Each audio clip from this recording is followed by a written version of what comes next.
Ekkanisa ya Uganda yafuna ekirooto ky'okuzimba Church House mu 1970. Ekirooto kino ekitutte emyaka egisoba mu 40 olwaleero kituukiridde oluvannyuma lw'ekizimbe kino okuggibwako engalo era ne kiggulwawo mu butongole. Omukolo gukulembeddwamu Ssaabaminisita wa Uganda Dr. Ruhakana Ragunda akiikiridde omukulembeze w'eggwanga. Ekizimbe kino eky'emyaliiro 13 kigguddwamu eyaliko Ssaabalabirizi w'Ekkanisa ya Uganda wakati wa 1974 ne 1977 Janani Luwomo.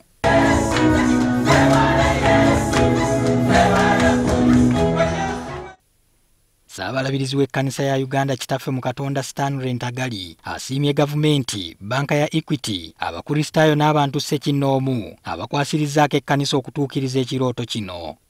It has taken us over 40 years to complete the building of Church House, but the time has also not been easy. I cannot at this juncture forget to thank Watoto Church, who surprised me and generously donated 100 million Uganda shillings towards Church House. Omukulembeze w'eggwanga mu bubaka bw'obumusomeddwa Ssaabaminisita Ruhakana Ragunda ategeezezza nga gavumenti bwe yettanira ennyo okuwagira enkulaakulana nga zino n'asiima n'Ekkanisa ya Uganda olw'okukolagana obulungi n'eddiini endala. Government of Uganda is at the forefront to support investment ventures of this kind. We advocated for the private sector-led growth, and we have been able to offer a secure environment to enable these ventures to thrive. And it was interesting to hear His Grace the Archbishop talking of the Watoto Church contributing 100 million shillings to Church House. This is really very, very good indeed.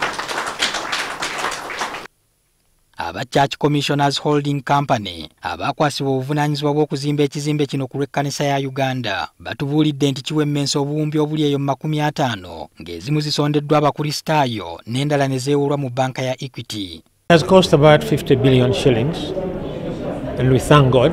The beginning were that Equity put in 70% of the cost as a loan, and the Christians put in 30%. Eno y'emu ku pulojekiti y'okulaba ng'ekkanisa yeeyimirizaawo era kampuni ya Bagain and Company Limited abavunaanyizibwa ku kuteeka abapangisa mu kizimbe kino batubuulidde ensimbi ezisuubirwa okuvaamu buli mwaka. Bilioni emu n'omukadde nga 5 n'omu nga kijjudde. Kino kyegasse ku bizimbe ebirala ebyazimbibwa ku musingi gw'eddiini ebiri ku Kampala Road okuli eky'amapeera eky'Abakatuliki n'ekya King Fahad Plaza ekiri ku musingi gw'Obuyisiraamu. Patrick Senyondo, NTV ku ssaawa emu.